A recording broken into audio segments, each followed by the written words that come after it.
Well, good morning, or good evening, wherever you may be in this aspect of the world.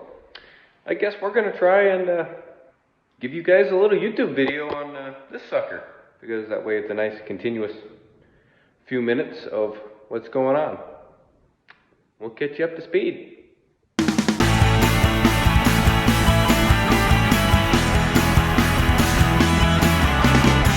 As always, welcome to the channel. Yeah, we got a banner. We got a lot going on.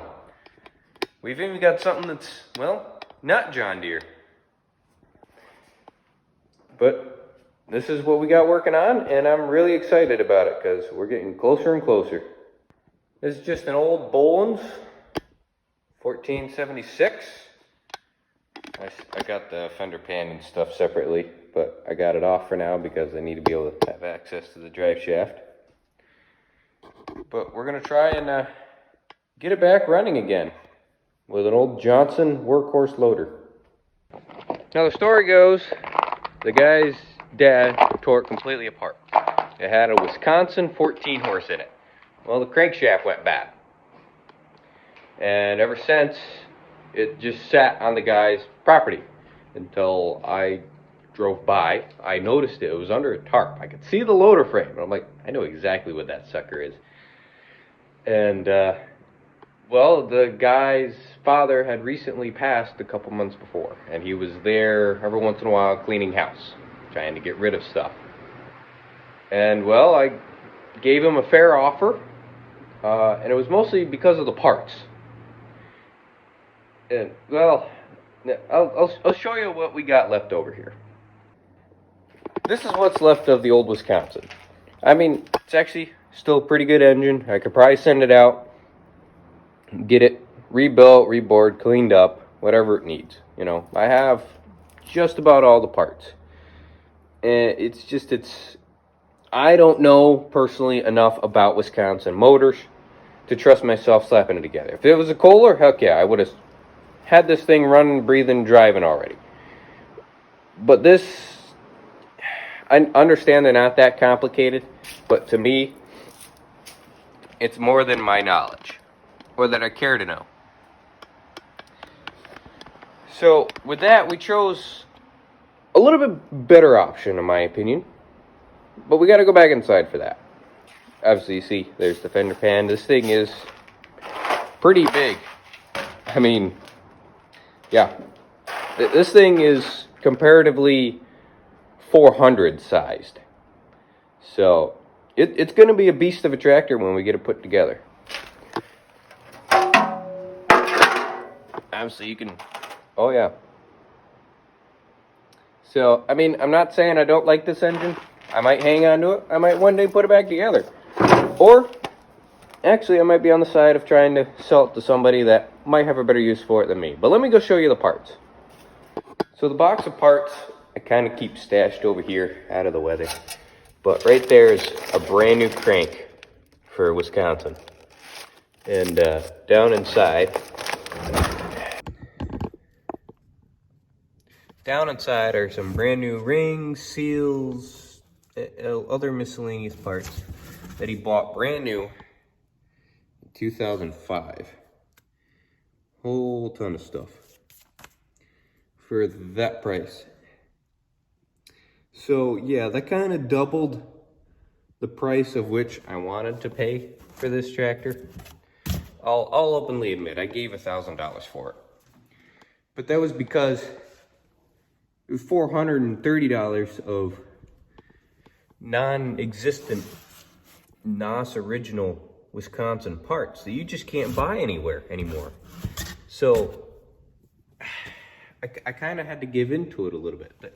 That's a brand new crankshaft. So if somebody really wants it, needs it, maybe put the engine back together, that's them. But for me, I'm gonna try to pass on it.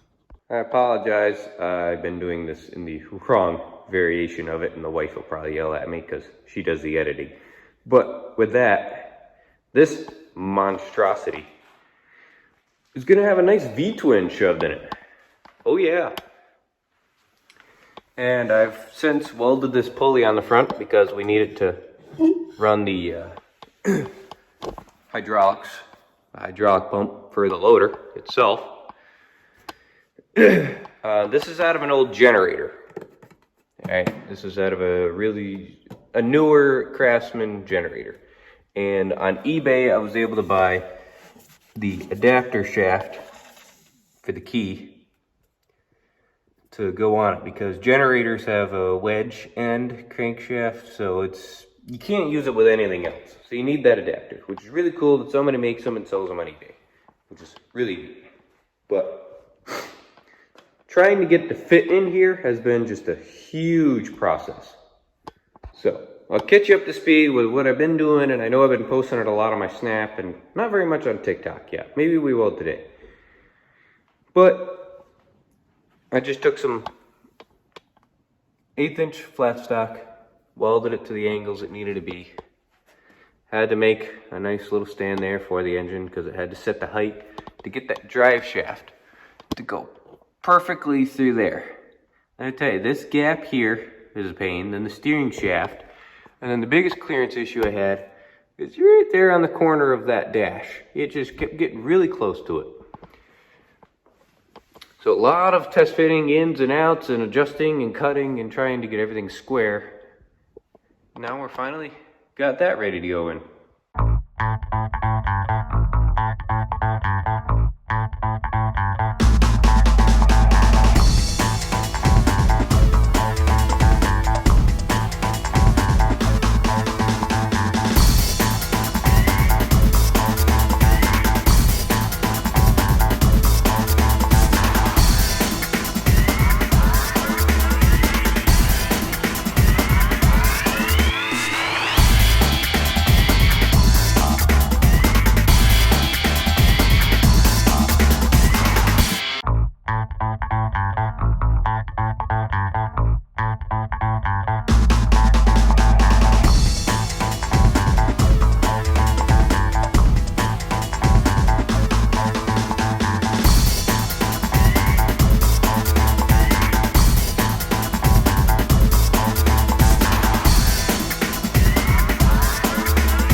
Now, one of the challenges that I actually ran into yesterday when I was initially test fitting this, and then I finally found this bracket, which is for the massive gas tank.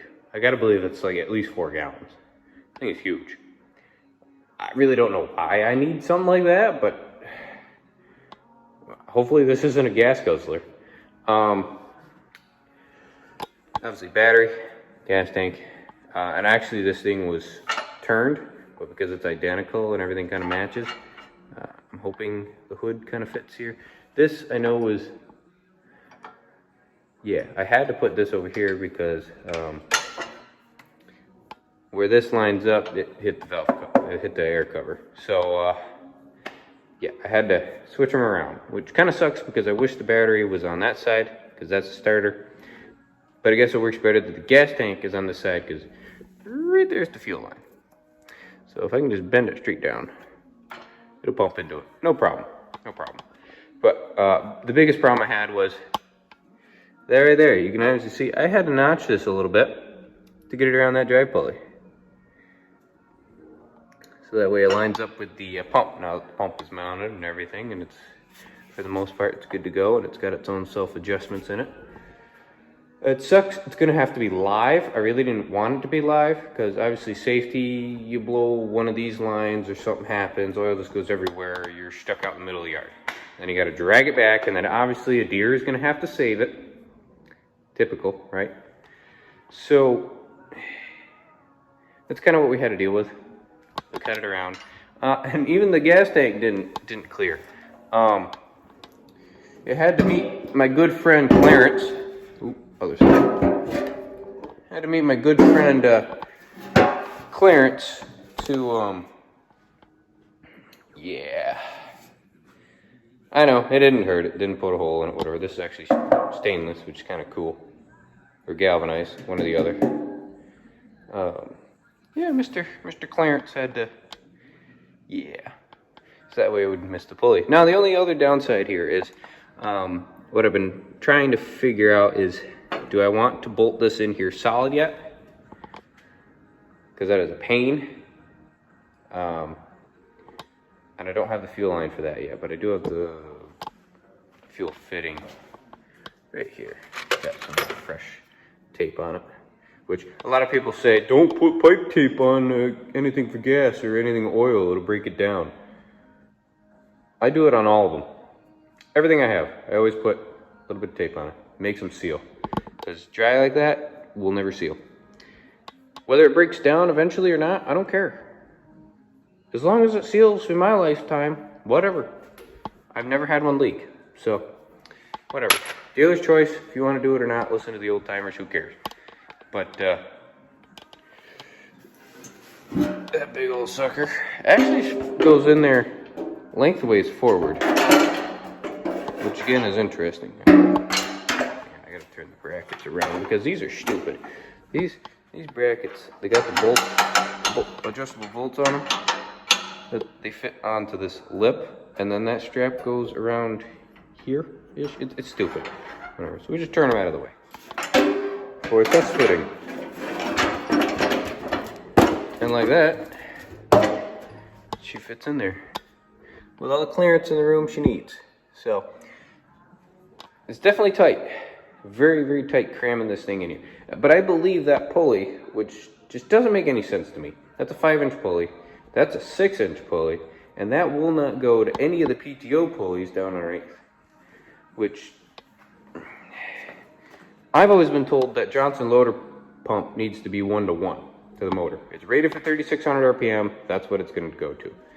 Which is hard to do because that's the original pulley, which is only like a 3-inch. Which I have to believe is why it cleared under that bracket. Is because it was small, and obviously this is 3-vein, not single. I mean, I don't have any intentions of using a PTO on this, but it is lined up with those lower PTOs, at least one belt of it, so that if I ever wanted to use it for something, that's not the intention. This tractor is strictly going to be a loader. I do have a bucket for it, not in great shape, but I got a bucket, and I'd like to put 3-point on it. You know, I got this kind of wacky stuff going on. It seems possible. So that would be really cool to get 3-point on. I'd like Cat 1. And it's gonna need new 26 by 12 by 12s. Just cause, yeah, that one's kind of bulging out the sidewall a little bit. But we're gonna run it for now, see what happens. This is very heavy. It's so heavy that the pallet forks for the quick attach here, and I know this is rated for 550 pounds. It will pick it up. Those quick attach, right? It will not lift that rear end off the ground. It just won't. So, I don't know how much counterweight I'm actually gonna need.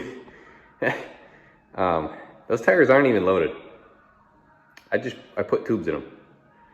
So, we got a lot going on here. But, it's actually really cool. It's just neat. The gas tank on, and then once you put the hood on and stuff, that big monstrosity of V-twin looks really puny. Like seriously, you can't even see it in there anymore. So that just shows how big this tractor is. But I'm gonna have to say for now, that's probably the end of this video. Just because the biggest part was trying to get stuff bolted down and get it into place, get it where it belongs, make sure everything still test fits where it's supposed to be going. And well, yeah. I just hadn't done a YouTube video in a while, so I know some of you have been complaining about it, that I haven't been doing it, so figured I'd throw together a little 15-minute video quick for you guys, and just to show what we got going on, and that I am super excited to hopefully get this thing running sooner and later. I gotta get some more parts today, fuel line, set screw for the drive shaft, and get it keyed and all that, and then I gotta make a wiring harness for it, because, well, I don't know about you guys, but it's a little bit of an inconvenience that the key switch is Whee! Right there.